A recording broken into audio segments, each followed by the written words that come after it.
Entre nous, ça a l'air facile de conduire un train, non ? Même pas besoin de tourner le volant, y a rien à faire.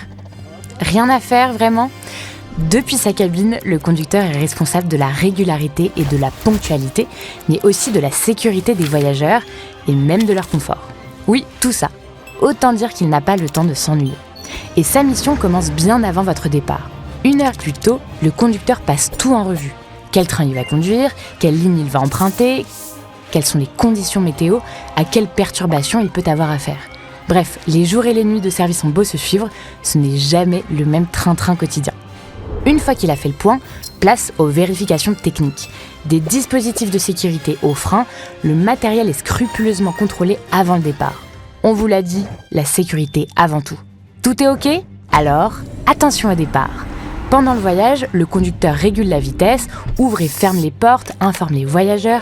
Il est en permanence vigilant à la fois à ce qu'il se passe dans le train, avec les voyants, les écrans de contrôle, les alarmes, mais aussi à l'extérieur du train, avec la signalisation, les travaux ou les intempéries. En plus de ça, il est en liaison permanente avec les équipes SNCF Voyageurs et SNCF Réseau, le personnel de bord, les régulateurs et les autres conducteurs. Il a beau être seul dans la cabine de conduite, le conducteur fait aussi un travail d'équipe. Mais en cas d'incident, c'est bien lui qui va prendre les décisions et s'occuper de faire les premiers dépannages. Tout ça, ça ne laisse pas toujours le temps d'admirer le paysage. Et pourtant, c'est aussi un des plaisirs de ce beau métier. Alors, on espère que vous l'avez compris. Certes, le conducteur n'a pas à tourner de volant, mais une chose est sûre, dans sa cabine de conduite, il ne se tourne pas les pouces.